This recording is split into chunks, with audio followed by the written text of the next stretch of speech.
ഇന്ന് പൊന്നായുടെ ഒപ്പമുള്ള ഒരു ഡേ ആട്ടാ. ചേട്ടനും ചേച്ചിക്കും ജോലി ചെയ്തുകൊണ്ട് രാവിലെ തന്നെ പൊന്നായി ഞങ്ങളുടെ കസ്റ്റഡിയിലെത്തി. കുറച്ചു നേരം വീട്ടിലിരുന്ന് കഴിഞ്ഞപ്പോ ഞങ്ങൾ അവനെ കൊണ്ടൊരു ഡേറ്റിങ്ങിന് മാളിലോട്ട് പോവാന്ന് വിചാരിച്ചു.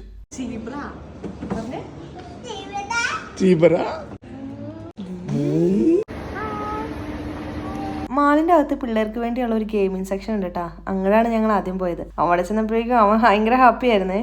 ഫസ്റ്റ് റൈഡൊക്കെ എടുത്ത് കുറച്ച് കഴിഞ്ഞാൽ പുള്ളി അവിടെ നിന്ന് ഇറങ്ങിപ്പോന്നു. റൈഡ് അവിടെ കിടന്ന് കറങ്ങി പുള്ളി അടുത്ത കാറിൽ കയറി. പിന്നെ കുഞ്ഞാൻ്റെ പൊന്നായുടെ വക തകർപ്പൻ റേസിങ് കണ്ടാ. കുറച്ച് കഴിഞ്ഞപ്പോ അവിടെ 2 കുട്ടികളായിരുന്നു കളിക്കുന്നതാണ് ഞാൻ കണ്ടത്. നമ്മുടെ കുട്ടിക്കാലത്തുണ്ടോ നമ്മൾ ഇങ്ങനത്തെ ഗെയിംസ് ഒക്കെ കളിച്ചിരിക്കുന്നു. കിട്ടിയ അവസരം എന്തിനാ വെറുതെ പാഴാക്കുന്നു. പിന്നെ നേരെ അവിടുന്ന് പൊന്നായിക്ക് ഒരു ഷൂ വാങ്ങി. ആ ഷൂ ഇട്ട് തന്നെ ആശാൻ പുറത്തിറങ്ങി കേട്ടാ. പിന്നെ അവിടുന്ന് ഒരു ബോളൊക്കെ വാങ്ങിച്ച് നേരെ ഐസ്ക്രീം കഴിക്കാൻ കയറി. അത് കഴിഞ്ഞ് നേരെ അവന്റെ മുടി വെട്ടാനായിട്ട് അവിടുന്ന് മുടിയൊക്കെ വെട്ടി സുന്ദരനാക്കി. എങ്ങനെയുണ്ട് new hair style? A happy day with പൊന്നായി.